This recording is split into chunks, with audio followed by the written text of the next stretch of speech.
I came from a very Christian home, and so if you didn't go to church on Sunday, you didn't go anywhere else during that day. You could play like you're sick all you want to, but you had to remain kind of on the front porch. Even your friends came at the play, you just look at them play. So I was there, so they were very religious. We were in Sunday school almost every Sunday, in BYPU. And in fact, every time the church door open, I think we were there, and missionary programs, the Ideal Society, we were very in church. So it played a very integral part of my growing up here in West Point. They would have these traveling men would hold revivals, tent revivals, out in a vacant lot near the school. And people would come, and they'd preach for a week. People would come, and that was a curiosity. That attracted the young people. I was born and raised about maybe 7 miles from here, and that's why I went to church. But the churches are very important. A lot of our activity, social-wise and otherwise, is centered around the churches. The church has been most important to us. That's where we met, and we worshiped together, fellowship together. And we wouldn't have made it without our church. I went to Virginia Union University.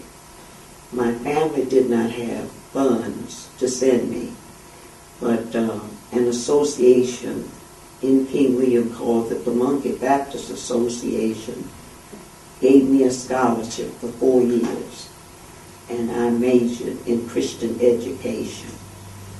And after I graduated, and during the time I was at Virginia Union, I would come down in the summers, and in the county I would conduct the Bible schools and work with the children there, train them. And I did that for the whole 4 years I was at Virginia Union.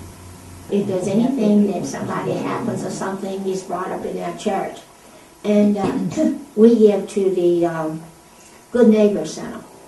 And there's a little group that we had in our church, and there was 3 of us, I think. We came up with this idea that the first Sunday of every month at our church would bring something for the Good Neighbor Center, non-perishable. And we do that today, Dr. Doc. I came from a very Christian family. My father was a deacon at the church, and my mother was an usher and served on different boards at the church at Mount Nebo. And I was baptized in the church, and I joined the junior choir and sung on the senior choir, went to Sunday school in BTU. And during the time when I lived in West Point, church was just about everything that we had to do, because Sundays it was filled up. We have church, 11 o'clock service, go to BTU in the evening at 3 o'clock, then we had a 7:30 service every night. You had 2 services a day in the Methodist, and every Sunday in the Methodist and the Baptist, and that was almost compulsory attendance. The Episcopal Church only had 1, so I went with my father to the Episcopal Church. The other 2, my brother and sister, went with my mother to the Baptist Church. We would have never thought about not going to church. That never entered our mind. This was just something that we did. And our First Baptist Church always had a picnic, a yearly picnic in the summertime, and it was held down at Yorktown. We always looked forward to that because we could go swimming, and they had wonderful food. Now, we never had alcohol in my day and time, but we had plenty of lemonade and other kind of drinks. I brought a fan that came from Bray's Drugstore, and that was Mr. Charles V. Bray and his wife, who owned this house.